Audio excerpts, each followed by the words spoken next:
Bien, amados, Génesis capítulo 14, ¿no? Vimos Génesis 13, donde al fin se cumple, ¿no? En la vida de Abraham, el llamado completo, ya que Dios le había hecho. Sal de tu tierra, pero también sal de tu parentela, ¿no? Y en el capítulo 13 vemos la separación por primera vez de Abraham y Lot. Y por primera vez Abraham queda solo, ¿ya? Como era el propósito de Dios para él. Con respecto a esto, hermanos, antes de pasar a leer el capítulo 14, solo hacer una acotación, creo que es importante, ¿no? En el Nuevo Testamento el Señor Jesucristo dio una orden a sus discípulos, ¿no? Diciéndoles que teníamos que ser capaces de dejar todo por seguirlo a Él. Me gustaría que me acompañaran ahí a Lucas, ¿no? Lucas 14, que es tan importante recordar estas palabras del Señor Jesucristo, ¿no? En el versículo 25, como nuestro maravilloso Señor enfrenta a las multitudes. Siempre lo digo, ¿no? Esto es absolutamente contrario a lo que hace un político. La multitud le siguen, versículo 25, dice, grandes multitudes iban con él. Jesús se vuelve, ¿qué es lo que haría un hombre, un humano, ¿no?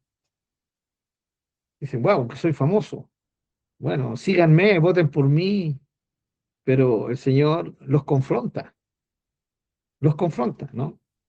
Y lo que les dicen no suena muy de apoyo a una posible candidatura, o suena más, humanamente hablando, suena más desmotivacional que motivacional las palabras del Señor. Y las palabras del Señor a la multitud que le seguía es, si alguno viene a mí, si me sigue, y no aborrece a su padre y madre y mujer, hijos, hermanos, hermanas, y aún también su propia vida, no puede seguirme, no puede ser mi discípulo, ¿ya?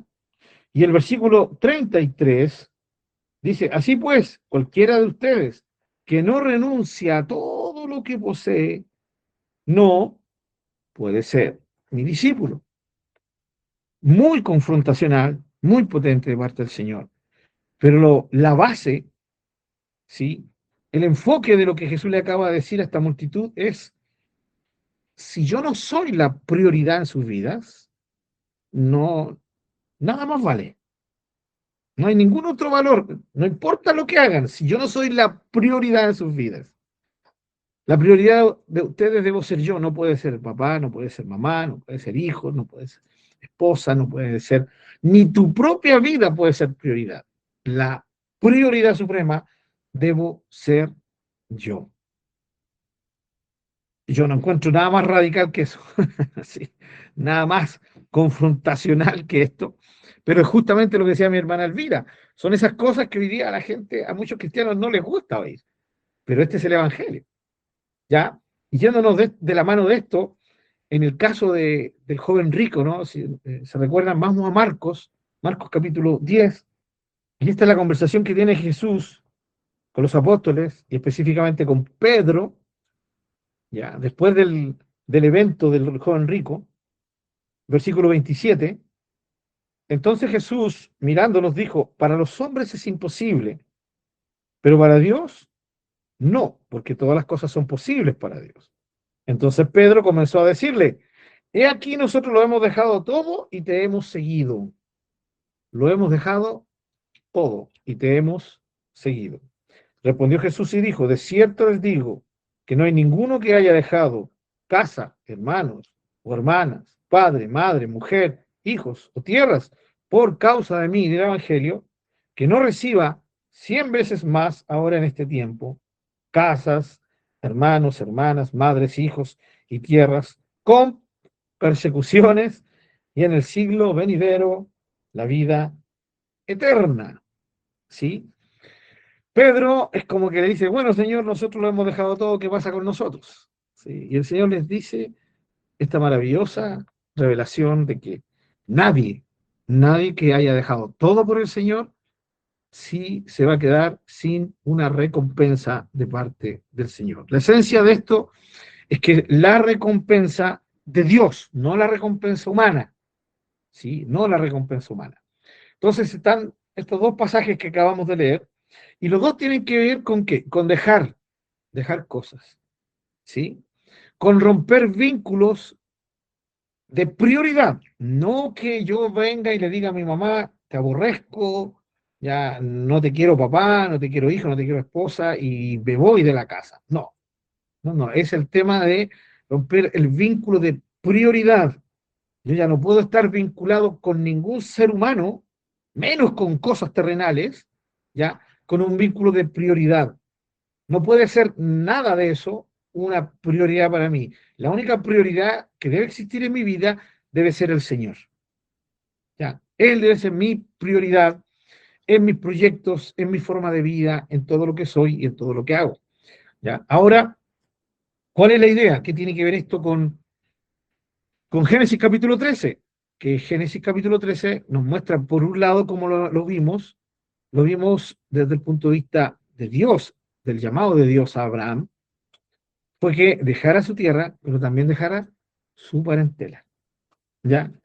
Eran las dos cosas que en ese tiempo era la vida de un ser humano. ¿Sí? La tierra que tenían, la tierra a la cual pertenecían, pero también su parentela, su familia. Sin embargo, el Señor le pide a Abraham que deje ambas cosas, que deje la tierra y también deje a su parentela. ¿Por qué? Porque la vida de Abraham tenía que enfocarse plenamente en su Dios. ¿Ya? Pero vemos cómo Abraham lucha con esto. No sabemos cómo fue la lucha, pero sí tuvo que ser una lucha para Abraham en el sentido de que lo más probable es que le haya pesado la palabra, la frase de Dios diciéndole, deja tu parentela, y él sabía que no lo había dejado, ¿no? Entonces, el llamado a dejarlo todo es tan antiguo como Abraham, ¿sí? Y dejarlo todo en qué sentido? En este sentido que estamos viendo, en el sentido del Nuevo Testamento, que significa que yo tengo que romper ese vínculo de prioridad. El vínculo familiar, el vínculo de amor, de cariño, eso nunca se va a romper. Nunca se va a romper. Pero el de prioridad sí. Solo hay un ser que merece ser el centro de mi vida, la prioridad de mi vida, y ese es Dios. Y si los otros vínculos interfieren en esto, entonces yo también tengo que tomar una determinación. Sin lugar a duda, Abraham amaba a su sobrino. Lo dije y lo compartí con ustedes que yo pienso que puede ser una probabilidad de que para Abraham haya sido como un hijo Lot. Recuerden que Abraham no tenía hijos. Entonces su sobrino, sin lugar a duda, como diríamos hoy en día, su sobrino regalón, su sobrino querido, y Lot, sin lugar a duda, era ese ser querido para Abraham. Pero llegó el momento en que Abraham tuvo que romper, ¿cierto?, este vínculo con Lot. Y por primera vez, Abraham ha respondido plenamente al llamado del Señor. Volvemos al tema de Abraham, un hombre en proceso, ¿sí? Un hombre en proceso.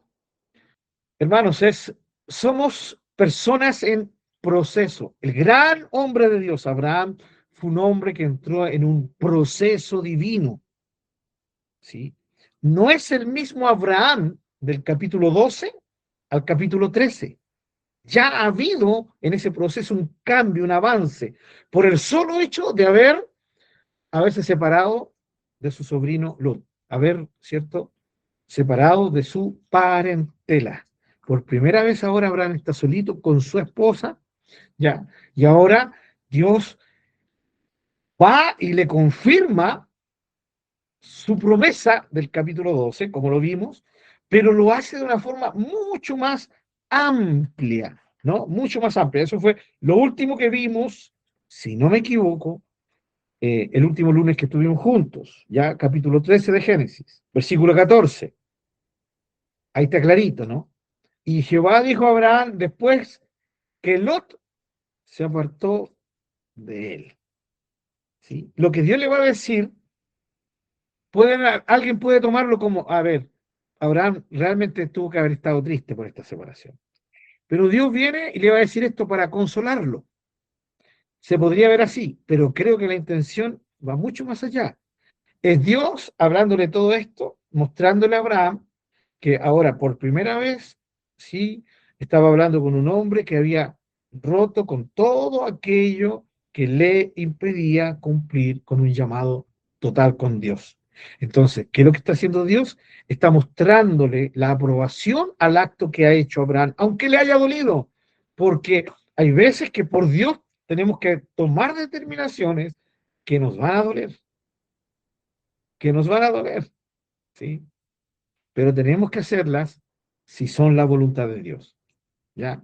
Y aquí Abraham claramente está recibiendo esta confirmación de la promesa y ampliación de la promesa de Dios a él, ¿ya? Justo cuando, justo después que se separó de Lot. Eso es lo que dice el versículo 14. Jehová dijo a Abraham, ¿cuándo le dijo esto? Justo después que Lot se apartó de él. Y le dice, alza ahora tus ojos, mira desde el lugar donde estás, hacia el norte y el sur, al oriente y al occidente. ¿Ya? Porque toda la tierra que ves la daré a ti y a tu descendencia para siempre. Haré tu descendencia como el polvo de la tierra, que si alguno puede contar el polvo de la tierra, también tu descendencia será contada. Imagínense lo que esto significaba para Abraham. En el capítulo 12, el Señor fue, haré de ti una nación grande. Eso es importante, ¿no? Engrandeceré tu nombre. Pero aquí no solo le está diciendo, haré de ti una nación grande, le está diciendo que su descendencia va a ser incontable. No se va a poder contar la descendencia. Se la está diciendo un hombre, ya, de más de 75 años, con una mujer estéril, confirmada estéril, que también estaba ya entrada en años. Se lo dice un hombre que no tiene hijo. Y sin embargo el Señor le dice, tu descendencia será incontable. Ahora que nosotros tenemos la revelación de toda la Biblia, nos asombramos con mayor razón en estas palabras de Dios a Abraham. ¿Por qué nos gozamos y por qué nos asombramos aún más? Porque a través de la revelación del Nuevo Testamento entendemos que no solo se refiere a los descendientes sanguíneos que Dios le daría, que son incontables, ¿o no? Son incontables la cantidad de israelitas que han pasado por esta tierra, hasta ahora, que son descendientes, ¿no? De Abraham, me refiero sanguíneamente, son incontables. Tremendo, Dios confirmó eso. Pero a esto se añade la descendencia espiritual que Dios le da a Abraham. Como dice el apóstol Pablo, ¿sí? Él es padre de todos los creyentes, ¿no? Romanos, capítulo 4, el versículo 16. Por tanto, Romanos 4, 16. Por tanto es por fe, dice Pablo, para que sea por gracia, a fin de que la promesa, está hablando de Abraham aquí ya, sea firme para toda su descendencia, no solamente para la que es de la ley, sino también para la descendencia que es de la fe de Abraham, el cual es padre de todos nosotros, judíos y gentiles que han creído en el Señor. Así que en esta promesa de Génesis, capítulo 14, perdón, capítulo 13, estamos incluidos usted y yo. ¿Sí? En esa promesa de la descendencia incontable de Abraham, estamos incluidos usted y yo. ¿Ya? Versículo 17. Como está escrito, te he puesto por padre de muchas gentes, delante de Dios, a quien creyó, el cual da vida a los muertos y llama las cosas que no son como si fuesen. Él creyó en esperanza contra esperanza para llegar a ser padre de muchas gentes, conforme a lo que se había dicho. Así será tu descendencia. ¿Sí? Tu descendencia.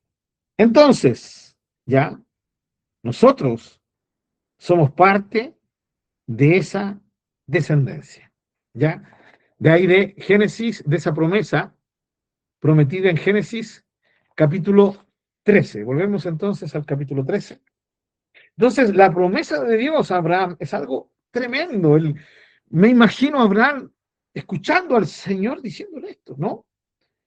Esta es la tierra que te daré. Toma, ahí está. Mira, observa. ¿Sí? Y luego viene y le dice, y haré tu descendencia como el polvo de la tierra.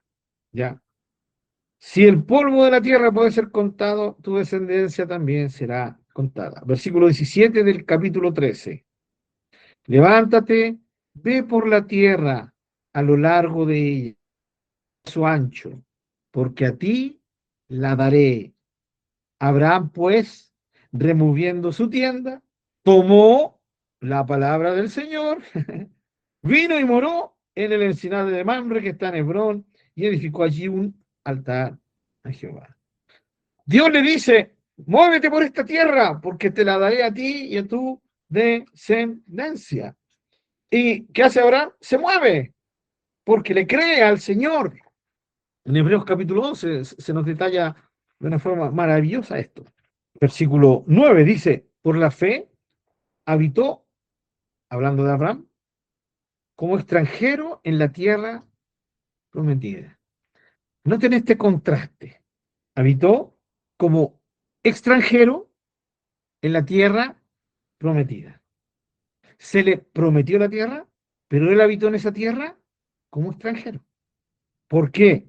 Dice aquí, por la fe habitó como extranjero en la tierra prometida, como en tierra ajena, morando en tiendas con Isaac y Jacob, coherederos de la misma promesa. ¿Sí? Pero miren lo que añade aquí el escritor de Hebreos. Porque esperaba la ciudad que tiene fundamentos, cuyo arquitecto y constructor es Dios. Esta frase no la vamos a encontrar en Génesis, pero el escritor de Génesis nos está mostrando lo que había en esa fe de Abraham. Era una fe que lo llevó a caminar por la tierra de Canaán, sabiendo que por fe y por promesa de Dios era suya. ¿Sí? Era suya. Él caminaba, se movió de un lugar a otro, estaba aquí justamente en el lugar donde está él, se va a la encina de Mamre y luego se comienza a mover por toda la tierra. Él caminó, caminó, sabiendo que en ese momento no era de él la tierra, pero que sí iba a ser de él y de su descendencia. Cada paso que daba, lo daba sabiendo, creyendo creyendo que lo que Dios le había dicho era real. Pero aquí muestra el libro de Hebreos que Abraham tenía una perspectiva suprema, que no solo esperaba la tierra terrenal, sino que también esperaba algo celestial. Esa ciudad que tiene fundamentos, cuyo arquitecto y constructor es Dios. Ese, ese sentido de la fe de Abraham es algo maravilloso, hermanos queridos, porque es esa fe que hoy día el cristiano tiene, que la cristiana tiene. Nosotros vivimos como extranjeros en esta tierra, ¿cierto que es así? No pertenecemos a esta tierra. Pedro lo dijo claramente en su primera carta, capítulo 2. Ya, versículo 11 dice que somos peregrinos y extranjeros en esta tierra. No pertenecemos a esta tierra, no es nuestro reino. Pero sí la Biblia dice que un día el Señor Jesucristo va a venir a reinar aquí en la tierra. Eso es lo que creemos, ¿no? Creemos en el milenio. Si aquí hoy día hay cristianos que no creen en el milenio literal. Yo, hermano, lo creo porque está en la palabra de Dios, ¿no? Pero el tema es que ahí, en ese gobierno terrenal del Señor Jesucristo, nosotros vamos a andar por esta tierra con cuerpos glorificados, pero sí vamos a tener manifestación aquí en la tierra. Y vamos a andar por una tierra que ahora va a estar sujeta al reino del Señor Jesucristo. Hoy día caminamos por tierra que lamentablemente es rebelde a Dios, ¿sí? Sobre una tierra que le pertenece a una sociedad rebelde a Dios. Pero cuando llegue el milenio, vamos a caminar y vamos a andar por esta tierra, vuelvo a decirlo, con cuerpos glorificados, qué maravilloso es esto, pero vamos a andar sobre una tierra que va a haber sido purificada ya por el Señor Jesucristo y que por 1000 años va a estar gobernada, ¿sí? Y dirigida por nuestro propio Señor, Salvador y Dios, el Señor Jesucristo. La perspectiva entonces de Abraham no solo era terrenal, era espiritual. Y esa es la perspectiva nuestra. Nosotros tenemos una perspectiva terrenal. Sabemos cuál es el propósito de Dios que tenemos que tener y que tenemos que desarrollar en esta tierra. Pero sabemos que nuestra ciudad superior no está aquí en la tierra, está en el cielo. El apóstol Pablo dijo algo semejante, ¿no? Ahí en el libro de Filipenses, Filipenses capítulo 3, versículo 19, perdón, el 20, dice, pero nuestra ciudadanía está en los cielos, de donde también esperamos al Salvador, al Señor Jesucristo, el cual transformará el cuerpo de la humillación nuestra para que sea semejante al cuerpo de la gloria suya, por el poder con el cual puedes también sujetar a sí mismo todas las cosas. Nuestra ciudadanía está en los cielos. Por eso dice el himno, hay una ciudad muy grande y hermosa, gloriosa ciudad. Bien, maravilloso himno. Trae muchos recuerdos a algunos de nosotros, ¿ya? Y habla justamente ese himno de lo que es esta realidad maravillosa de la ciudad celestial. Entonces, aquí vemos cómo se va conectando el Antiguo Testamento con el Nuevo. ¿Ya? Volvemos al Antiguo Testamento, en Génesis, seguimos ahí en Génesis capítulo 13 y ya vamos a pasar al 14. ¿Ya? Termino diciendo lo siguiente con respecto a Génesis capítulo 13. Vuelvo a enfatizar, Abraham caminó durante toda su vida por esa tierra, ¿sí? Tuvo conflictos en esa tierra y habitó en tiendas, como dice Hebreos, no en una casa permanente, no echó raíces en un lugar específico, se anduvo moviendo, como hoy día le llamaríamos nosotros, como un nómade, pero recorrió la tierra, que sabía que Dios se la iba a dar a su descendencia. Dice, te la daré a ti, ya, te la daré a ti, y se hará manifiesto en tu descendencia. Pasarían más de 400 años hasta que esta promesa se cumpliría plenamente, cuando Dios saca a Israel de Egipto y lo lleva a la tierra, ¿cierto?, de Canaán, ya, de Canaán. Esta promesa, hermanos queridos, y esta reacción de Abraham muestra cómo Dios se relaciona con sus hijos. Él es un Dios de promesas. Él es un Dios que ha prometido, que ha revelado una verdad a sus hijos y espera que sus hijos reaccionen ante Él con una fe radical, con una fe, ¿sí?, que les lleve a vivir, ¿ya?, una realidad que tal vez no están viendo con sus ojos. ¿Ya? Y fíjense cómo esto nos enseña a nosotros una gran lección. Vuelvo a decir, ¿Abraham caminaba por esa tierra? Me lo imagino yo, ¿no? De hecho, se le ha imaginado a varios predicadores, porque no es primera vez que es cierto que digo de haber escuchado a algún predicador, ya, imaginándose a Abraham caminando por esa tierra. Bueno, yo me lo imagino dando un paso y diciendo, pensar que esto, aquí nos vamos a poner, Sarita. Ya, aquí vamos a tirar la estaca, aquí vamos a hacer el campamento hasta que veamos que tenemos que movernos, porque tal vez va a faltar pasto. Pero aquí, mira, Sarita, esto, esto me lo prometió el Señor. Estamos pisando en esta tierra que por fe es nuestra, ¿ya? Que no la vamos a ver con escritura a nuestro nombre, ¿sí? Ahora, pero que sin lugar a duda, estas mismas rocas, estas mismas piedras que estamos pisando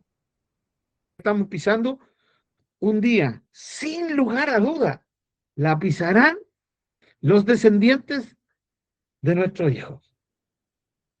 Y Sarita mirando a su esposo con tanto cariño. Pero mi hijo, si todavía no tenemos hijos. No tenemos hijos. ¿De qué hijo estás hablando? Pero es que, Sari, ahí está la cosa, Sari. Es que Dios me dijo y yo le creo. Y lo mismo ocurre con nosotros, tal vez no con la tierra, pero con tantas cosas que Dios nos ha dicho. Pasaron 400 años y se cumplió al pie de la letra lo que Dios le había prometido a Abraham. De hecho, cuando Dios saca a los israelitas de Egipto, les dice, porque yo les voy a dar la tierra que prometí a sus padres. ¿Y a qué padres se refería? A Abraham, a Isaac y a Jacob. Porque la misma promesa se la repite a Isaac y luego se la repite a Jacob. Pero el primero es Abraham, y es Abraham el que está caminando por esa tierra sabiendo que algún día su descendencia. Recuerden, todavía no había hijos, no tenían descendencia. Él ya estaba viejo, entrado en años, su esposa estaba entrada en años. Su esposa más encima había sido estéril durante toda su vida, confirmado. Y sin embargo, Abraham está creyendo que eso se cumplirá. Qué maravilloso. Ahora, ¿qué pasa conmigo? Yo acabo de decirle lo del milenio. Yo sé que hoy día yo hablo del milenio, hermanos, y hay gente, hay cristianos que me miran una vez y empecé a hablar de esto en un grupo, así estábamos hablando de diferentes temas. Y una hermana abrió un ojo gigante, me dijo, pero hermano, ¿usted cree eso? Es que Jesucristo va a venir aquí y va a reinar aquí en la tierra, pero ¿cómo es eso posible? Es imposible que eso ocurra. Si Jesucristo viniera a reinar aquí en la tierra, toda la gente se convertiría. Ya, entonces yo le expliqué que era dentro de un panorama que el Señor tenía, de un plan, pero que yo creía que eso iba a ser real. Pero ¿de dónde saca usted que eso va a ser real? No, no es que yo saque que eso es real, es que yo leo la Escritura y Dios dice que va a ser así, y al igual que Abraham, yo tengo que puro creerle al Señor. Entonces, cada día que me recuerdo el milenio, me asombro, glorifico al Señor, porque sé que algún día Jesús va a estar aquí en la tierra gobernando. No lo entiende mi mente humana, no lo logra encajar mi intelecto humano, pero sé que va a ocurrir. Y sé que van a ocurrir cosas que hoy día no logro entender, pero sé que sí va a ocurrir. Pues es un ejemplo, es un ejemplo. Dios me dijo que si yo creía en su Hijo, Él me daría vida eterna, no en el futuro, sino en el momento en que yo creyera. No puedo creer otra cosa más que el hecho de que hoy día yo, en este siglo que estamos viviendo, siglo XXI, en este día 29 de junio de 2026, yo, Pablo Órdenes, tengo vida eterna. ¿Por qué? Porque la siento en mi vida, tal vez sí, tal vez no. Porque lo entiendo en mi mente, tal vez sí, tal vez no. Pero sé que la tengo porque creo en lo que Dios prometió. Él promete, yo reacciono a Él, ¿cierto? Y a esa promesa con fe, con confianza, sabiendo que es así como Dios lo dijo. Leo Juan, su primera carta, el capítulo 3, donde Juan nos dice a todos los creyentes, miren cuán amor nos ha dado el Padre de ser llamados hijos de Dios. Y lo somos. Entonces yo, Pablo Órdenes, siglo XXI, 29 de junio de 2026, sé que soy un hijo de Dios. ¿Por qué? Porque lo siento, tal vez sí, tal vez no. Porque lo entiendo completamente en mi mente, tal vez sí, tal vez no. Pero hay algo inamovible en mí, que es mi fe en el dicho y en la promesa de Dios. Dios me lo prometió, Dios me dijo que es así, yo reacciono ante Él con fe y creo. Después de eso viene el gozo, la alegría, porque sé que soy un hijo de Dios. ¿Sí? Y ni el diablo, ni los espíritus malignos, ni las huestes, ni las potestades, ni mi enemigo, ¿cierto? Ni otra persona, ni el gran intelectual me va a hacer cambiar de pensamiento. Porque sencillamente, hermanos, sencillamente ejerzo mi fe, pongo mi fe en el dicho del Dios, que lo dijo, que lo prometió, que lo aseguró. tengo vida eterna, soy su hijo. Un día Jesucristo vendrá y gobernará en la tierra. ¿Sí? Y así cada una de las palabras del Señor a nuestras vidas. Sencillamente tenemos que reaccionar y caminar en nuestra vida como caminó Abraham, ¿sí? Pisando esa tierra diciendo, esto un día será de mis descendientes, ¿sí? Pero no tenía hijos, no importa, no sé cómo ocurrirá, pero será mi descendencia la que viva aquí. Pasaron 400 años, tal vez un poquito más, 430 años exactamente, sí, y bueno, ya, y sumando los 430 más 40 años, sí, desde que salieron, casi 500 años, pero se cumplió al pie de la letra, porque descendientes de Abraham pisaron en los mismos lugares que Abraham había pisado aproximadamente unos 400, 500 años antes. Eran descendientes de Abraham. Y esa tierra, en ese instante, era de ellos, tal como Dios se lo había prometido a su siervo Abraham. Maravillosa obra de Dios que se conecta con la fe del ser humano y en todo esto Dios es glorificado y el hombre es beneficiado. Amén. Maravilloso. Pero todo esto ocurre cuando, después que rompe relaciones con los. ¿Ya? Ahora sí, capítulo 14, mis queridos hermanos. Leemos. Dice el capítulo 14. Aconteció en los días de Amrafel, rey de Sinar, Arioc, rey de Elazar, Kedorlaomer, rey de Elam, y Tidal, rey de Goim. ¿Sí? Veamos. Amrafel, Arioc, Kedorlaomer y Tidal. Cuatro reyes. ¿Quiénes son estos personajes? Versículo 2. Eran reyes cananeos que habitaban ahí en la tierra. ¿En qué tierra? En la tierra que estaba prometida a Abraham. ¿Sí? Que estos hicieron guerra contra Vera, rey de Sodoma, Birsa, rey de Gomorra, Sinab, rey de Adma, Semever, rey de Seboim, y Bela, ¿cierto? Perdón, y contra el rey de Bela, la cual es Suar, ¿ya? Bueno, aquí no se da el nombre justamente de Bela, ¿sí? O Suar, que es lo mismo. Cinco reyes. Ahora, ¿qué se menciona aquí? Aquí está el nexo con el capítulo 14. Sodoma y Gomorra, ¿no? Sodoma y Gomorra. ¿Qué nos había dicho el capítulo 13?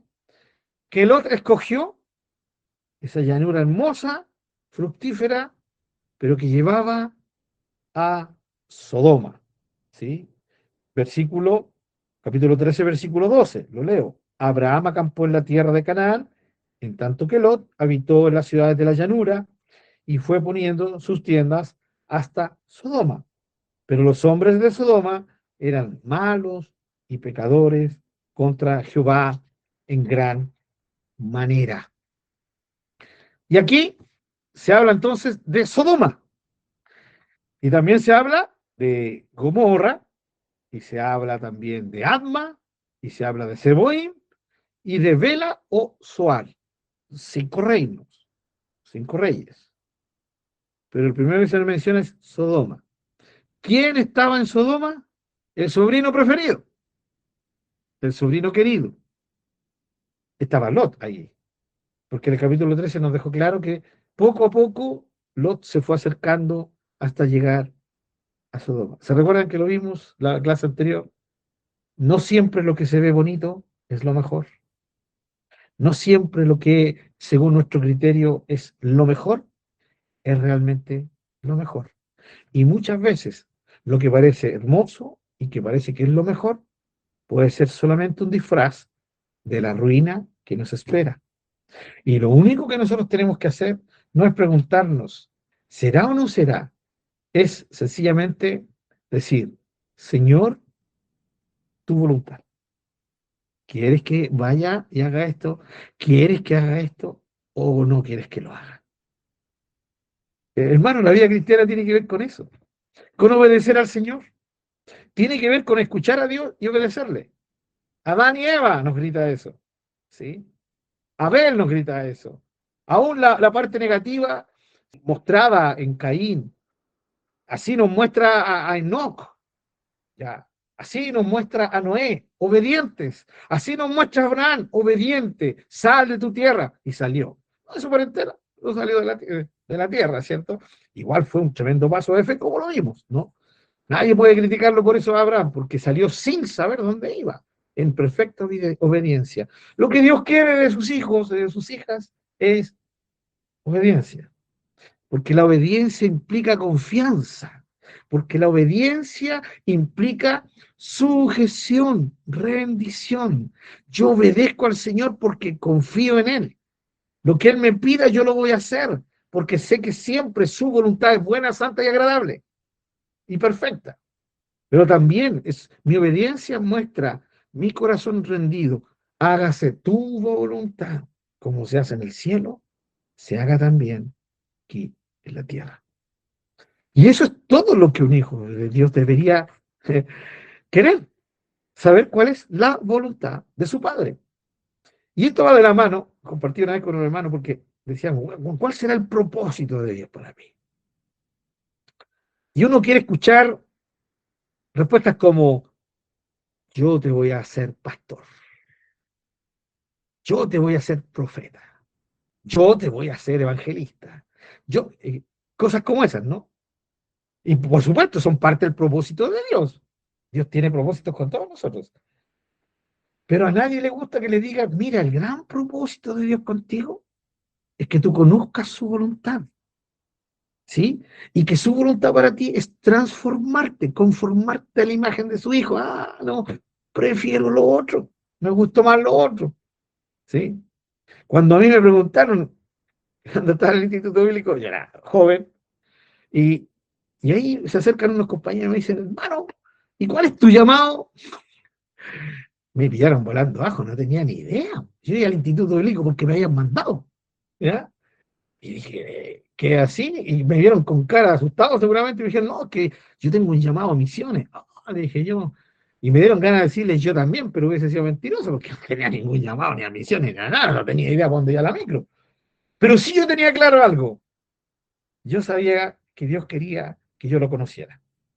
Con el tiempo entendería, cuando me puse a estudiar la palabra, a leer la palabra del Señor, entendí que el gran propósito de Él es hacerme como Jesús, es transformarme a la imagen de Jesús, para que así yo pueda ser alguien obediente, que lo honre a Él con mi fe, con mi confianza, ¿sí? Con la rendición de corazón, porque obediencia implica todo eso. Y el resto, lo que Dios quiera, ¿sí? Señor, si es tu voluntad, lo que yo quiera. Yo quiero conocer y saber que es tu voluntad. Como dice por ahí un canto de un hermano reconocido, ¿ya? Solo déjame saber que eres tú quien me habla, ¿ya? Donde quieras voy. Lo único que quiero es saber que eres tú quien me está hablando. Esa es mi única necesidad de seguridad que quiero. No quiero saber dónde, ni qué, ni cómo, ni cuándo. Solo quiero saber que eres tú quien me está hablando. Y cuando nos compaginamos con esto, hermanos, aprendemos a vivir en la voluntad de Dios, ¿sí? Ya no nos complica lo que Dios quiera para nosotros. Nos vamos a adaptar a lo que Dios quiera. Es decirle, Señor, aquí estoy, lo que tú quieras, cuando tú quieras, ¿sí? Donde tú quieras, Señor. Aquí estoy, rendidos, obedientes, dispuestos, ¿ya? Ahora, volvamos al punto. Me emocioné y me fui por otro lado, ¿ya? Pero también es bueno esto, ¿no? Siempre vamos a tender a querer tener una mirada del futuro, pero cuando estamos confiados en Dios no lo necesitamos. Lot falló lamentablemente en el tema de que él vio humanamente, ¿sí? Él sacó cálculo y dijo, me conviene más, pero ¿llegó dónde? Llegó a una ciudad totalmente perversa. Esa perversa ciudad era la ciudad o el reino de Sodoma. Y ahora entramos en el capítulo 14 Algo que va a ocurrir lamentablemente con Lot. Y nos va a mostrar la consecuencia, ¿sí? La consecuencia de la mala decisión de Lot. Hermanos, antes de seguir leyendo, esto es importante. Lot es el que decide, ¿no? De hecho, Abraham le dio a elegir a Lot. ¿Se recuerdan que vimos que por respeto a su tío, Lot tendría que haberle dicho, no tío, tú eres mayor, tú eres el patriarca, tú decides, no yo. Lo que tú decidas, yo me sujetaré. Pero Lot no hace eso. Se aprovecha de que su tío le da la posibilidad. Así que todo lo que Lot va a sembrar va a ser producto de su propia decisión. No, no, hermanos queridos, del rompimiento de relación entre él y su tío. Lot no va a poder culpar a Abraham, decirle, tú me echaste, porque Abraham no lo echó. Fue de común y de mutuo acuerdo. Segundo, más encima, Lot escoge el lugar. Así que sencillamente Lot no puede culpar a nadie más que a sí mismo de todo lo que le pueda ocurrir desde el momento que se separa de Abraham. ¿Por qué digo esto, hermano? Porque la naturaleza humana siempre tiende a echarle la culpa a otros. ¿Sí o no? No sé, no puedo juzgar a Lot, porque no sale en la escritura. Pero si yo hubiese sido Lot, lo más probable es que hubiera dicho, todas las cosas que me pasan es por culpa de que mi tío me echó, ¿no? Porque aparte de que le echamos la culpa a otro, más encima inventamos ciertas cosas por nuestra naturaleza humana. Aquí, hermanos, tristemente lo que va a ocurrir tiene relación con Lot, perdón. Entonces, volvamos a la lectura. Versículo 3 del capítulo 14. Todos estos se juntaron en el valle de Sidim, que es el mar Salado. 12 años habían servido a Kedorlaomer. ¿Quiénes? El rey de Sodoma, de Gomorra, de Adma, de Seboim y de Soar. Esos 5 reyes le habían servido a Kedorlaomer, uno de los reyes que se menciona en el versículo 1. 12 años le habían servido y en el 13º decidieron ya no servirle más, se rebelaron. Y en el año 14º, al siguiente año de la rebelión, vino Kedorlaomer y los reyes que estaban de su parte, que eran 4, y derrotaron a los refaitas en Astarot, Carnaim, a los susitas en Ham, a los emitas en Sabe Kiriatim, y a los oreos en el monte de Seir, hasta la llanura de Parán, que está junto al desierto. O sea, arrasaron con los pueblos pequeños que habían ahí. Versículo 7. Y volvieron y vinieron a En Mispat, que es Cades, y devastaron todo el país de los amalecitas, wow, que eran potentes, y también al amorreo que habitaba en Asesontamar. Y salieron el rey de Sodoma, el rey de Gomorra, el rey de Adma, el rey de Seboim y el rey de Bela, que es Soar, y ordenaron contra ellos batalla en el valle de Sidim. Esto es contra Kedorlaomer, rey de Elam, Tidal, rey de Goim, Amrafel, rey de Sinac, y Arioc, rey de Elazar. 4 reyes contra 5. Y el valle de Sidim estaba lleno de pozos de asfalto. Y cuando huyeron el rey de Sodoma y el rey de Gomorra, algunos cayeron allí, y los demás huyeron al monte. Y tomaron toda la riqueza de Sodoma y de Gomorra y todas sus provisiones y se fueron. ¿Quiénes? Los que estaban con Kedorlaomer. ¿Ya? Versículo 12. Tomaron también a Lot, hijo del hermano de Abraham, que moraba en Sodoma, y sus bienes, y se fueron. Paremos un poquito aquí. Fíjense cómo Lot paso a paso se fue acercando a Sodoma. ¿Y dónde terminó habitando? En Sodoma. ¿Saben que en el Nuevo Testamento a Lot se le llama justo? Pero también Lot es como buen ejemplo para mostrar lo que hoy día sería un cristiano medio carnal, ¿no? Porque juzga con sus ojos, ¿ya? No preguntándole a Dios, esta es la mejor tierra. Segundo, poco a poco se va acercando a un ambiente lamentablemente perverso. Y Lot no se da cuenta, o si se dio cuenta, percibió o no percibió que esa ciudad era altamente malvada, ¿sí? No sabemos cómo ocurrió eso, pero lo que sí sabemos es que llegó a esta ciudad.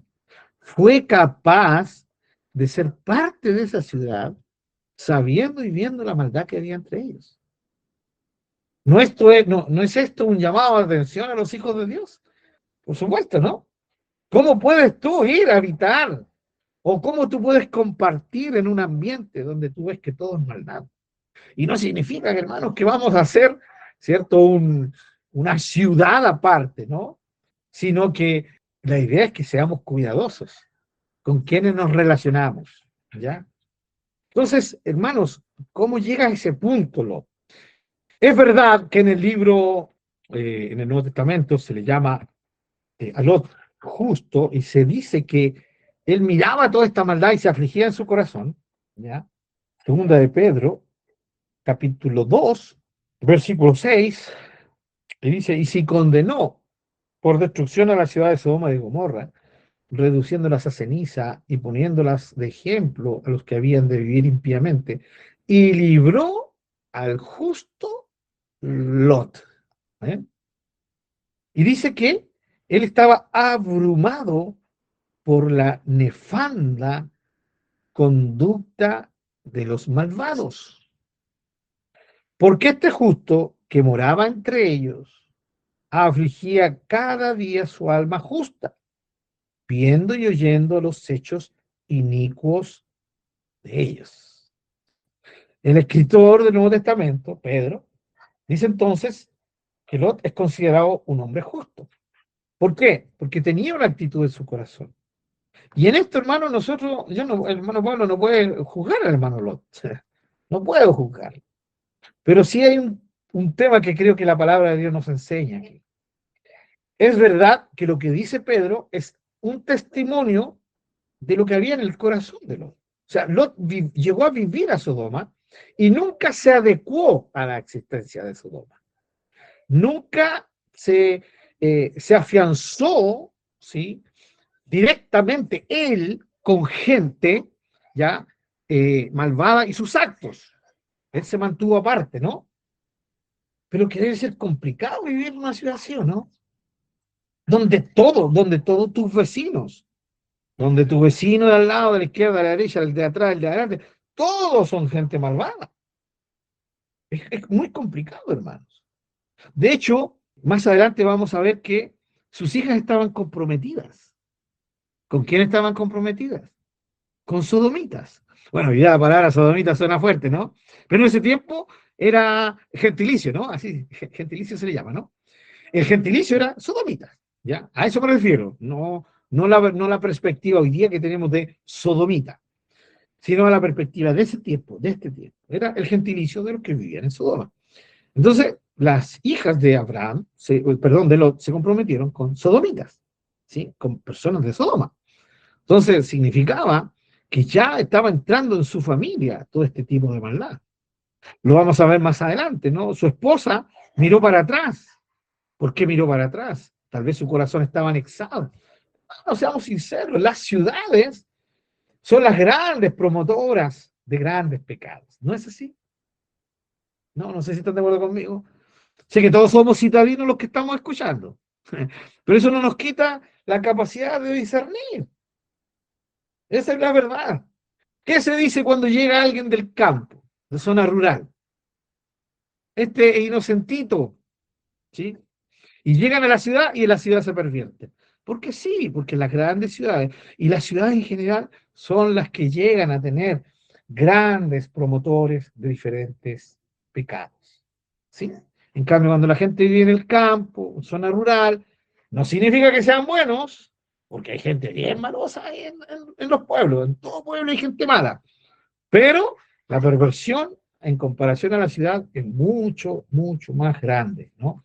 La comparación no se puede hacer, hay un gran vacío. Entonces, Lot llega a una ciudad. ¿Por qué? Porque decidió que era la mejor parte y al final termina entendiendo que no es así. Así que, ¿qué es lo que ocurre aquí?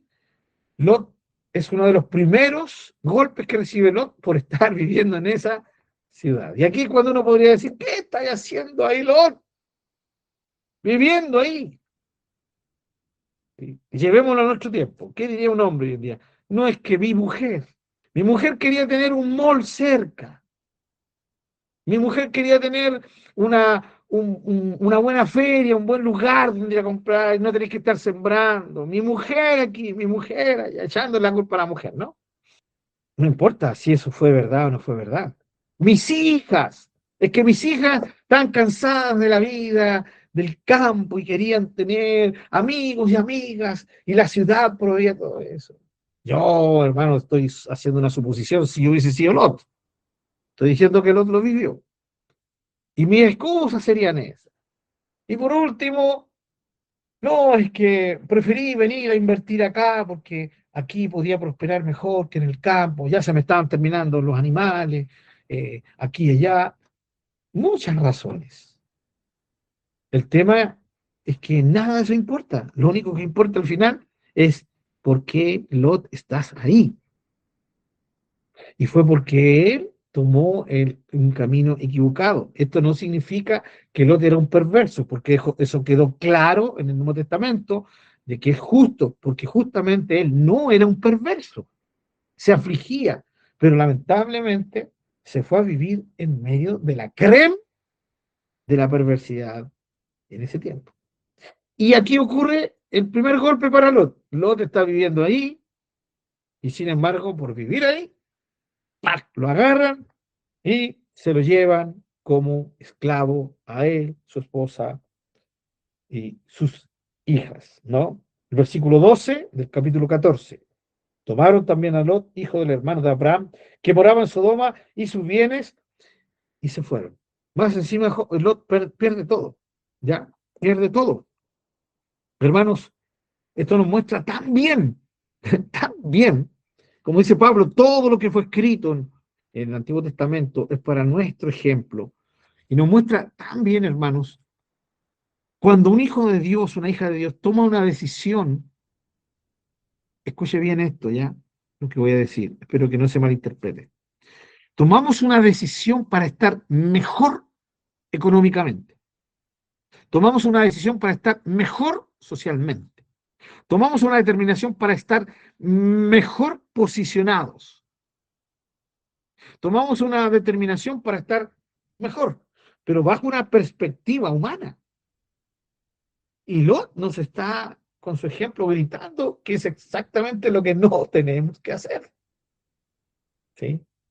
Tenemos que hacer todo lo contrario. Tenemos que ir al Padre y preguntarle cuál es tu voluntad. Señor, ¿te agrada esto? Pero el ser humano, el cristiano más específicamente, es seducido en esto, es seducido día tras día a querer relajarse y llegar y luchar por un estatus ya que le dé tranquilidad. Pero cuando nosotros pensamos en tranquilidad terrenal, estamos corriendo un grave riesgo. Cuidado, que la tranquilidad, ¿sí?, terrenal es peligrosa, ¿o no? Sí, según la palabra de Dios, sí. Dos ejemplos. David, cuando el gran hombre conforme al corazón de Dios hizo su peor falta, de la que Dios, sí, nombra a un muerto de David. Aún poniéndolo como ejemplo, Dios toca ese pecado de David. El pecado que cometió, como dice el libro de Reyes, en lo tocante a Urías. O sea, el adulterio y el asesinato. ¿Cuándo? Cuando el reino de David estuvo tranquilo, en paz. Estaba tan tranquilo que él decide no ir a la guerra. Dijo, ¿para qué voy a ir a la guerra? Si total, mi ejército va a poder hacerlo. Y los envió, ¿no? Y esa tranquilidad a él lo dejó con ocio en la ciudad. Y producto de eso, David peca. Cuidado con la tranquilidad terrenal. Cuidado con querer esa tranquilidad terrenal. Ese es el caso de David. Veamos otro. El hijo de David, el más prominente de sus hijos. ¿Cuál fue el más prominente de sus hijos? Salomón. ¿Qué pasó con Salomón? Salomón vivió un tiempo de paz como nunca lo habían vivido los israelitas desde que eran nación. Salomón hereda el reino estable políticamente y bélicamente hablando de Israel. Su padre David había dado estabilidad con sus vecinos, había conquistado lo que tenía que conquistarse y había dejado clara la situación de Israel con sus vecinos, al punto que sus vecinos no se atrevían a meterse con Israel. Ese es el reino que hereda Salomón. Un reino de paz. Y de hecho, cuando se describe el reino de Salomón, se describe como un reino de mucha paz. Paz social, porque no habían conflictos dentro del pueblo, de la nación. Paz bélica, porque no tenían conflicto con otros estados y otros reinos. Paz económica. Se dice que la plata era como piedras, como barro. Estaba agotada la plata. Ni servía la plata. De tanta prosperidad económica que tuvieron. ¿Sí? Esa paz, y dice que tuvo paz en su tiempo. ¿Y cómo repercutió esa paz en el corazón de Salomón? Negativamente. Ahora, quiero dejar claro, no es que la paz sea mala, sino que la paz terrenal, en esencia no es mala, pero sí afecta al ser humano por su naturaleza pecaminosa. Volvemos a tocar el tema desde el Génesis hacia adelante. Hermanos, este es el tema. Y producto de esa paz que Salomón no supo disfrutar ni enfocar, viene el relajamiento, su relajamiento espiritual. Y usted y yo conocemos la historia, y si no la conocen, ahí está el libro de Reyes, ya claramente descrito cómo Salomón se desliza. Al punto que Salomón es uno de los grandes personajes que no le podemos enseñar a los niños en la escuela bíblica a los niños pequeñitos. Toda su vida no se la podemos enseñar, porque ¿cómo le explico a un niño? ¿Sí? Y le digo, Salomón fue un hombre que amó a Dios y Dios le dijo, lo que quieras que me pidas, yo te voy a dar. Y Salomón fue tan hermoso en su petición. Le dijo, Señor, mira, tú me has bendecido, lo único que te pido es sabiduría para dirigir a tu pueblo. Qué maravilloso. De hecho, esa es la parte que le contamos a los niños en la escuela bíblica, ¿o no? Pero hasta ahí no más llegamos, porque ¿quién se atrevería a decirle después a un niño de 6 años, 7 años, y decirle, pero pasaron los años, y Salomón se casó con una, con dos, con tres, con cuatro, con cinco, llegó a tener 300, 600 mujeres, 600 esposas, más encima niños, ya Salomón también, aparte de tener 600 esposas, tuvo otras mujeres, ¿sí? Que no eran sus esposas, 300.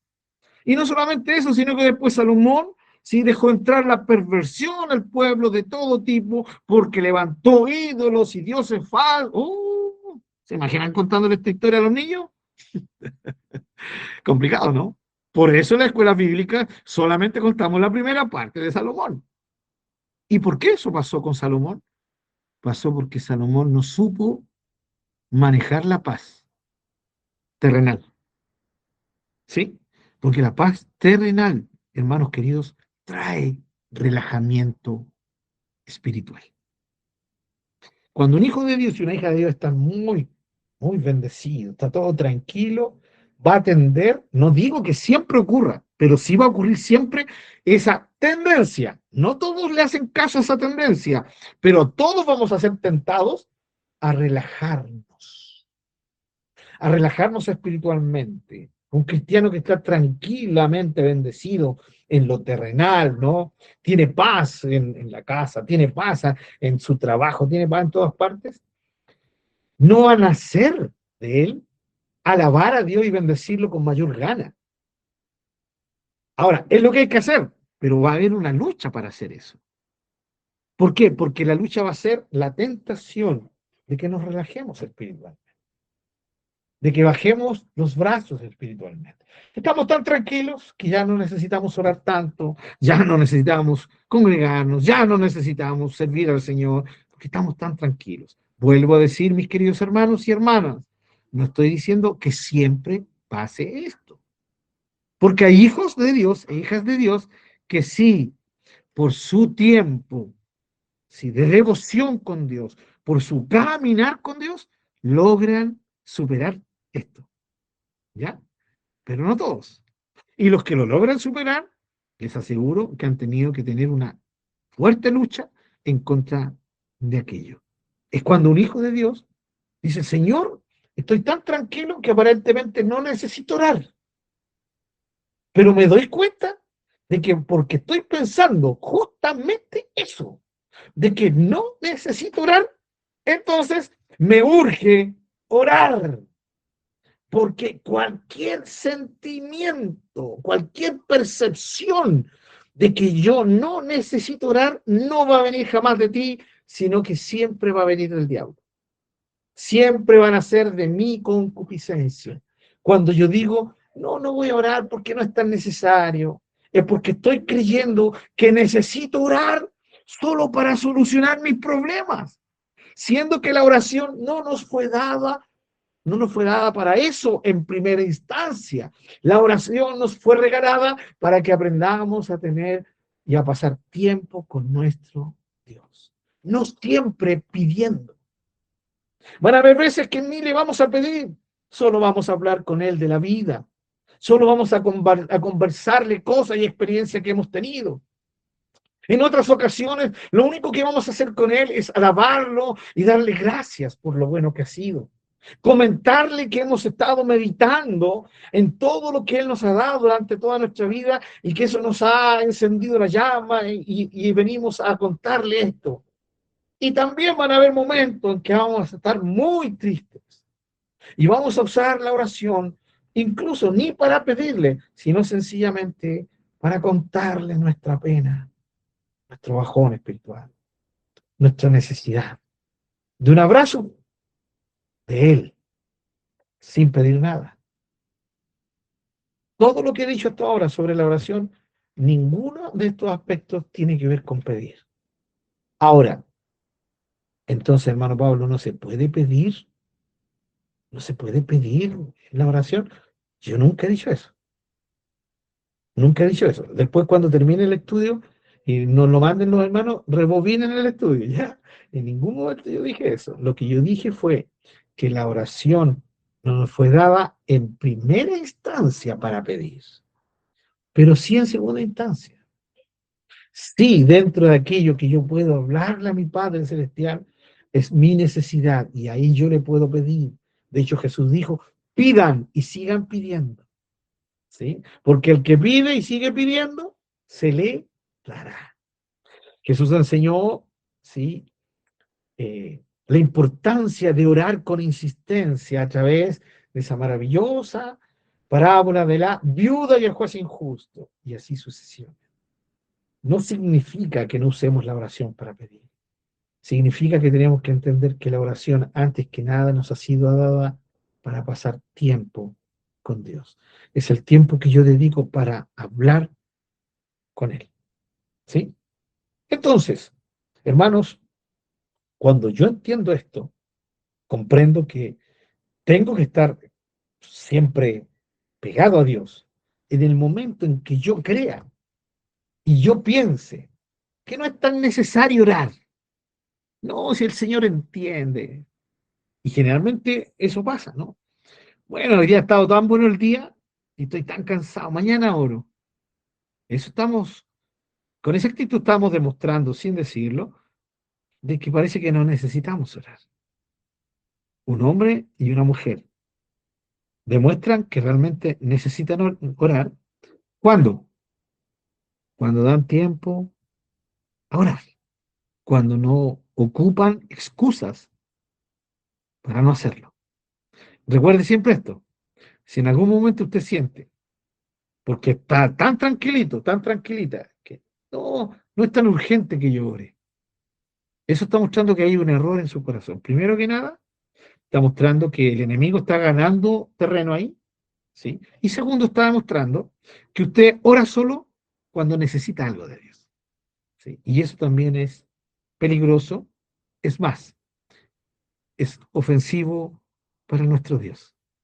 Y lo dice un hermano que tiene estas luchas, ¿sí? También, igual que probablemente la mayoría de ustedes, ¿sí? Cada uno de nosotros, de una u otra manera, va a tener una lucha en la vida, en el día, para no orar, para no buscar de Dios, para no leer su palabra. Pero para eso tenemos armas espirituales que nos dan la victoria en el Señor. Amén. ¿Sí? Bien, tenemos aquí a Lot, tristemente, porque aunque Lot en su corazón no había ese deseo de hacer lo que los sodomitas hacían, ¿ya? No estaba en él, pero sin embargo, él se quedó en la ciudad. Vuelvo a decir, ¿se acuerdan todo el teatro que estaba haciendo yo con el hermano Pablo? No, mi esposa, es que mis hijas, ¿ya? Es porque creo que como familia merecemos un lugar de estabilidad, ¿ya? Me quiero jubilar, sí, tranquilo, con un buen sueldo, no, para no estar después mendigando. Bueno, podemos buscar muchas excusas, ¿ya? Son las excusas que yo tal vez hubiera ocupado en el caso de Lot. De Lot yo no sé, porque la Biblia no nos dice, solo nos dice que él no seguía, ¿sí? Vuelvo a decir los actos que seguían los sodomitas, pero estaba ahí, ¿sí? Estaba ahí, no importa la razón. Y eso no nos llama a nosotros a juzgar a Lot por eso, pero así, sí a ser sabios y a decir, si estoy en una situación diferente, prefiero salir de ahí, ¿o no? Esa es la idea. Yo no tengo que seguir el ejemplo de Lot en esto. Tengo que ser más activo y decir, si estoy en un ambiente, ¿sí? Donde todo el ambiente me fuerza a estar en contra de Dios, un ambiente que deshonra a Dios, ¿ya? Entonces prefiero salir de ese ambiente, ¿no? Y yo sé que aquí entra también el tema de la prudencia y todo eso. Yo lo entiendo, hermano. Solamente estoy compartiendo con ustedes este aspecto de lo que veo claramente en la historia de Lot. ¿Ya? ¿Sí? ¿Qué ocurrió? Cuando Lot es llevado, dice que en el versículo 13, y vino uno de los que escaparon y lo anunció a Abraham. O sea, era un conocido, seguramente algún siervo de Lot o algún conocido de Abraham. Sabía que también se llevaron a Lot. ¿Y qué hace? Le va a advertir al tío de Lot, a Abraham. Y miren cómo lo llama aquí a Abraham, ¿no? Abraham, el hebreo. Por primera vez se ocupa hebreo. ¿Por qué? Porque había estado morando en Hebrón, hebreo, que habitaba en el encinar de Mamre, el amorreo, hermano de Escol y hermanos de Aner, los cuales eran aliados de Abraham, habían forjado alianzas, ¿no? Todo esto eran aparentemente especies de tribus patriarcales, ¿ya? Versículo 14, oyó Abraham que su pariente estaba prisionero y armó a sus soldados, ¿sí? A sus, a sus pretorianos, no, a sus criados, los nacidos en su casa, 318, y los siguió hasta Dan. Y cayó sobre ellos de noche, él y sus siervos, y les atacó, y les fue siguiendo hasta Oba, al norte de Damasco. Todo esto de noche. Y recobró todos los bienes y también a Lot, su pariente, y sus bienes, y a las mujeres y demás gente. Hermanos queridos, me recuerdo la famosa odisea que llevó adelante el gran espartano, Leónidas II, ¿no? Que se hizo famoso también por una película hace un tiempo, Leónidas II. Él y 300 hombres se enfrentaron al gran imperio, ¿sí? persa, medo-persa, ¿no? La gran Jerjes. 300. ¡Wow! ¿Qué hizo ese hombre con 300 hombres? Pero en la Biblia, ¿sí? Hartos siglos antes ya había ocurrido con un hombre llamado Gedeón. 300. Bien, 300. Pero antes de Gedeón ya había ocurrido con Abraham. Bueno, Abraham tenía mucha más ventaja porque tenía 18 hombres. Es una broma por si acaso, hermano. ¿Qué hacen? ¿Qué diferencia hacen 18 personas? ¿Ya? Pero en Dios sí, 18 personas hacen una gran diferencia, ¿no? Aquí tenemos a Abraham, 318 personas. Ninguno era guerrero, todos eran pastores, sembradores, no sé, lo que hayan sido cualquier cosa menos guerreros. Pero Abraham, recuerden, Abraham era un hombre de fe. Su fe estaba siendo procesada, estaba creciendo, ¿sí? Dios le había prometido, ya, que Dios lo bendeciría sobre esa tierra. Entonces ahora Abraham se cree inmortal. No puedo morir porque el Señor me prometió algo, así que le doy nomás. Voy a ir a salvar a mi sobrino, a mi querido sobrino Lot. Sin lugar a duda, Abraham actuó en fe.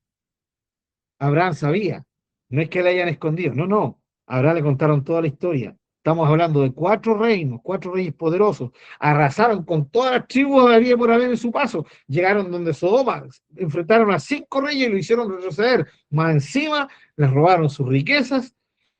Así que contra ellos vas a tener que enfrentarte. Ahora, fíjense que humanamente diríamos, no, es que es imposible. 318 personas contra 4 grandes reyes. Imposible. Bueno, lo mismo se diría Gedeón. Y sin embargo, Gedeón logró lo mismo, ¿no? Dice que los amalecitas, los que estaban en contra de Israel en el tiempo de Gedeón, eran innumerables. Muchos eran. Mucho, el doble, el triple, tal vez más que todos los israelitas juntos. Esos 22.000 que llegaron en primera instancia. 22.000 creo que eran, ¿no? Y que después Dios los fue rebajando hasta 300. Hermano, es que aquí el tema es cuando confiamos en Dios, ¿sí? Abraham fue no porque él fuera valiente, no porque él fuera aguerrido, no. Más encima recuerden que ya no era un cabrito, ya no era un chiquillo, ¿sí? No era un chiquillo de 16 años, ni de 30, sí, ni de 50, porque a los 50 todavía seguimos siendo chiquillos, hermano, que usted no lo vea. ¿Ya? Eh, no, ya era alguien pasado de los 75. Hasta tal vez pudo haber tenido 80 años ya. Ya estaba entrado en años. Vuelvo a decir, todos sus criados, sí, tal vez eran fuertes, sí, se enfrentaban contra los animales, porque eran pastores. Cuando les querían robar, igual como a David, les querían robar sus animales, ellos se enfrentaban al oso, al león. Está bien, pero eran 318 contra reyes, contra guerreros, contra un ejército, contra ejército. Y sin embargo, Abraham no la piensa 2 veces, ¡paste nomás! Ahora, tenemos que ser muy claros en esto, hermanos. Yo sé que aquí podríamos hablar de la valentía de Abraham, pero recuerden que ya Abraham se nos está mostrando como un hombre de fe.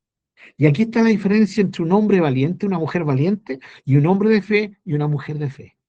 ¿Saben cuál es la diferencia? Que el hombre valiente, y permítanme las hermanas, voy a hablar de hombre, ¿ya? Aunque hablo en sentido genérico, para no estar repitiendo, cuando un hombre, ¿sí? Cuando un hombre logra vencer su miedo por diferentes situaciones y enfrenta su temor, es un valiente, ¿sí? Él logró vencer ese miedo, ¿no? Un valiente. Pero cuando hablamos de los hijos de Dios, un hijo de Dios no es valiente porque él ha logrado con sus fuerzas vencer su miedo. Es alguien de fe. Esa es la diferencia entre un valiente y un hombre de fe. El hombre de fe confía en Dios, confía en que Dios le va a dar la victoria, confía en que Dios está peleando por él, confía en que Dios es su sustento, confía en que Dios lo va a librar. ¿Entienden, hermanos queridos? Entonces, no es que él esté venciendo su temor, es que él se está apoyando en Dios. Un hijo de Dios no es valiente porque él sea valiente en sí mismo.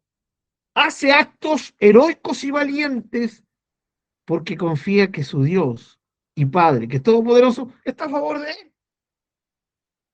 Creo que es un error cuando nosotros exaltamos a David como un hombre valiente, aunque la Biblia dice que él era valiente, ¿sí? Pero enfrentarse a un tipo de casi 3 metros, ¿sí? Con armadura, con casco, con una jabalina tremenda, con una tremenda espada, un hombre de guerra, ¿sí? Y venir ante él sin casco, sin armadura, sin espada, con una honda y 5 piedras. Hay que ser cuidadoso cuando nosotros decimos que, hoy, qué valiente fue David. David deja muy claro que él no se apoyó en su valentía. David deja muy claro que él se apoyó en su Dios. Yo aquí vengo, tú aquí vienes ante mí y vienes contra mí con tu espada, tu jabalina, tu armadura, tu poder. Yo vengo a ti en el nombre de Jehová de los ejércitos. David fue muy claro, entonces, ¿por qué yo quiero interpretar, oh, qué valiente fue David? No, David no tuvo un acto heroico ni valiente, David tuvo un acto de plena fe, de fe absoluta en su Dios. Jehová está por mí y hoy Él te entregará a mí. Él. Yo no te voy a vencer, Él te va a entregar a mí y yo te voy a cortarte la cabeza. Qué maravilloso, ¿no? No sé si el ejército israelita escuchó la arenga de David, ¿ya? Pero si la escucharon, yo creo que dijeron, ah, no, aquí ya, está bien que hayamos mandado al chico, ¿no? Al chiquillo ya lo mandamos, pero ahora se atreve a enfrentarse y va encima desafiar con palabras a este gigante. No, aquí ya. Chao, David. Me imagino Eliab y los hermanos de David diciendo, no, hasta aquí llegó nuestro hermanito. ¿Qué le vamos a decir a papá? Pero el chico que estaba ahí delante de ese gigante era un hombre de fe. Entonces, no era la valentía de David. Vuelvo a decir, la Biblia dice que David era valiente. Pero ahí, ese acto, no debe ser glorificada la valentía de David, debe ser exaltada la fe de David. La fe, la confianza plena en su Dios. Dios te entregará a mí. ¿Y qué hizo Dios? Respaldó la fe de David y le entregó al gigante y David le cortó la cabeza. ¿Sí? Se cumplió. Vuelvo a decir, no sé, mis hermanos queridos, si se entiende la idea. Dios no necesita gente valiente. ¿Eh? Dios necesita gente que le crea, que confíen plenamente en Él. Vuelvo a decir, Dios no necesita gente valiente.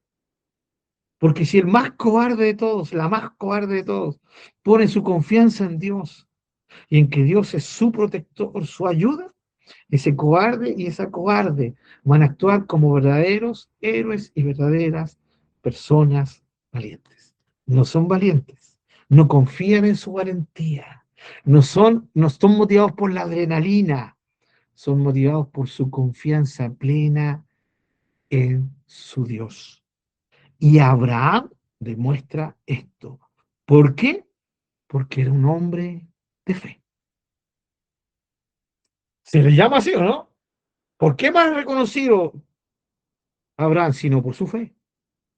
¿Qué lleva a Abraham a hacer esta tremenda aventura despamparante? Una obra que podríamos nivelarla en diferentes realidades a lo que hizo David, ¿o no? Partió detrás de estos reyes. Aquí viene la estrategia. Los atacó de noche, ¿no? Lo mismo que hizo Gedeón.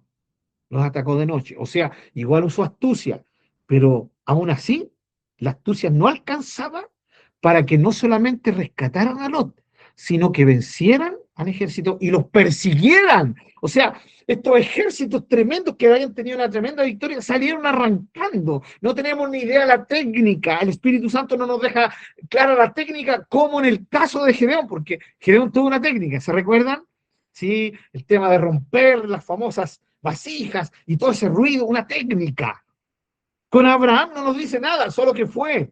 Entonces hay que ser cuidadosos con decir, no, qué valiente era Abraham. No, Abraham era un hombre de fe, confiaba en que Dios estaba por él, Dios le había prometido algo.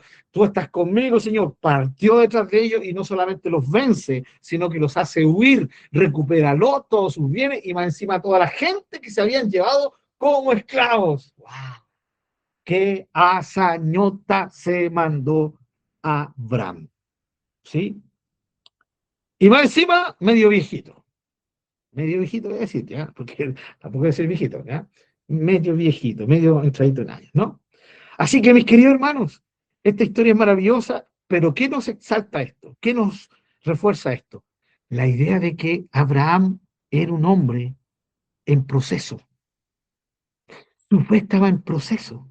Su fe estaba siendo metido ahí al fuego, ¿no? ¿No? Estaba siendo purificada su fe. Estaba creciendo en fe, porque va a llegar el momento en que se van a decir esas palabras maravillosas de Abraham, que su fe le fue contada por justicia, pero aún no. Y sin embargo, su fe lo llevó a hacer una obra tan tremendamente, sí, gloriosa y heroica como la que acabamos de presenciar.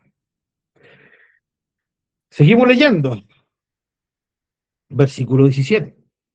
Cuando volvía de la derrota de Kedorlaomer y de los reyes que con él estaban, ¿ven qué clara la escritura? Sí, se enfrentó a los cuatro.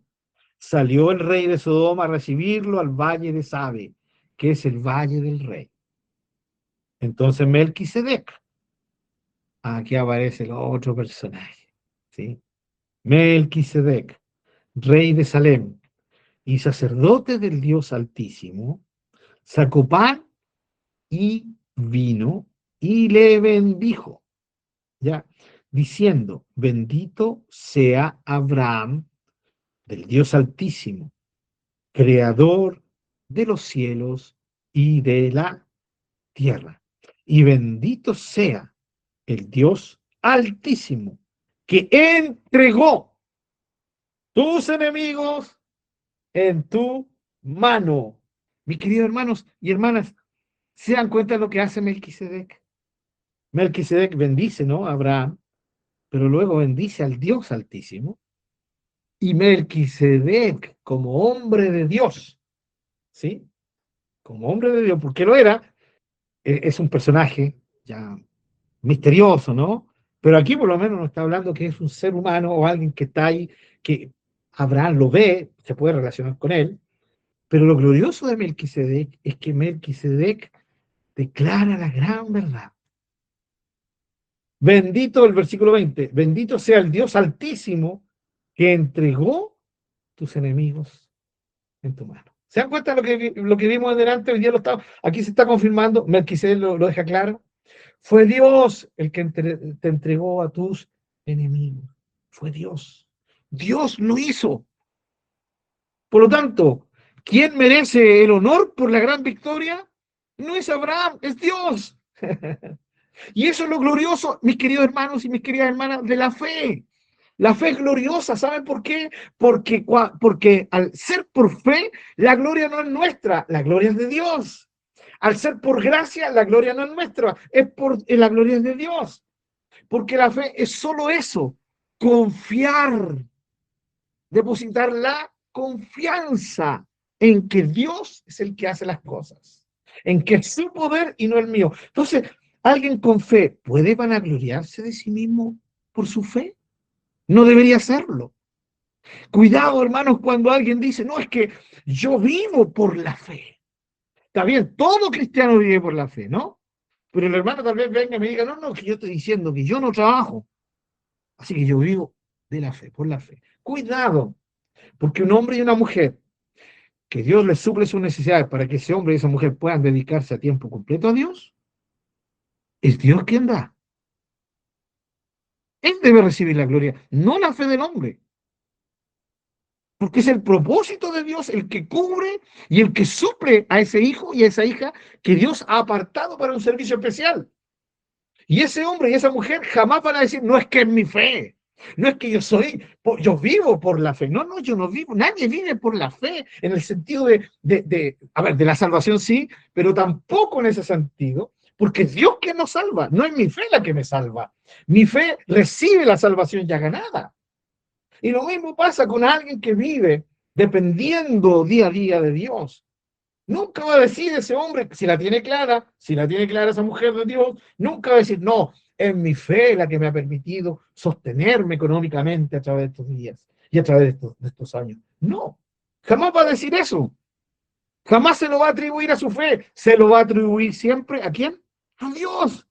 Dios ha sido el que lo ha hecho. ¿Ya? Y alguien podría decir, pero es que él creyó. Ella creyó.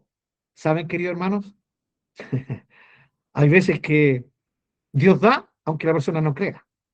Dios muchas veces trata con aquellos débiles en la fe y les provee para que vayan fortaleciendo su fe. No siempre, hermanos. Las cosas que Dios nos da es porque hemos tenido gran fe. Ahora, la exhortación de Dios es ejercitemos la fe, crezcamos la fe, creamos. Es como el Señor le reconoció a muchos de los que sanó, tu fe te ha salvado, ¿o no? Tu fe te ha sanado. Jesús animando al hombre y a la mujer a ejercer su fe. Pero nunca Jesús dijo eso queriendo decir que fue el poder de tu fe la que te sanó. No, porque Jesús fue el que operó el poder de Dios respondiendo a la fe. En ese sentido, la obra milagrosa fue una respuesta a la fe de la persona. Pero noten bien, ¿cuál es el punto aquí? Que la fe de ellos no estaba en su fe, estaba en Jesús.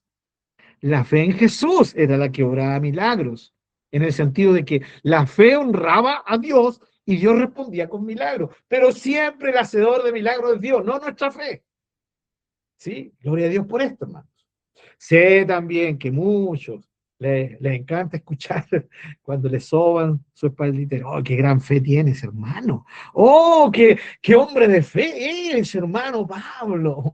Sí, pues, hermano, la gloria es del Señor, pero sí, también yo le pongo un poquito, sí, también, sí, ven. Nada, toda la gloria es de Dios, porque incluso Dios sanó gente sin que hubiera fe por medio. Porque Dios es soberano. Ahora, ¿para qué nuestra fe entonces? Para honrarlo, para agradarlo. Dios se siente honrado cada vez que yo confío en Él. Que digo, Señor, no veo nada, pero creo en ti. ¿Ustedes creen que no se sintió honrado el Señor? Cuando David, el enano, comparado al tremendo gigante, viene y le dice, hoy el Señor te va a entregar en mis manos. Y ahí estaba machorrado. Era para que le aforraran un mangazo nomás con él y lo parten dos. Pero ahí estaba, no el valiente David, sino el hombre de fe, el hombre que creía en su Dios. ¿Cómo Dios no iba a responderle a David si Dios lo había honrado delante de todo el pueblo filisteo y delante de todo el pueblo de Dios? Lo había honrado a voz en alto, diciéndole, Dios es quien recibe la gloria, Dios es quien hace esto, Dios te va a entregar, la victoria es tuya, Señor. Y tú me vas a dar tu victoria, no la mía. Y como Melquisedec le dijo a Abraham, ¿sí? Jehová te entregó a tus enemigos en tu mano. Qué lindo, hermano. Gloria al Señor. Me emocioné y terminé predicando, pero no importa. Espero que se entienda. Eso es lo más importante. Amados, vamos a llegar hasta aquí porque no quiero seguir para entrar luego al tema de Melquisedec y no cortarlo. ¿Ya, mis queridos hermanos? Aparte que quiero que nos vayamos con esto maravilloso de la fe, cómo aplica, ¿cierto? Cómo Abraham fue un hombre de fe, en un proceso de que su fe fuera creciendo, ya, un proceso de fe en que su fe fuera fortalecida cada vez más, ya, pero sobre todo una fe que honraba a su Dios y lo vemos actuando en fe, con errores, pero él está aprendiendo y es la misma historia de cada uno de nosotros.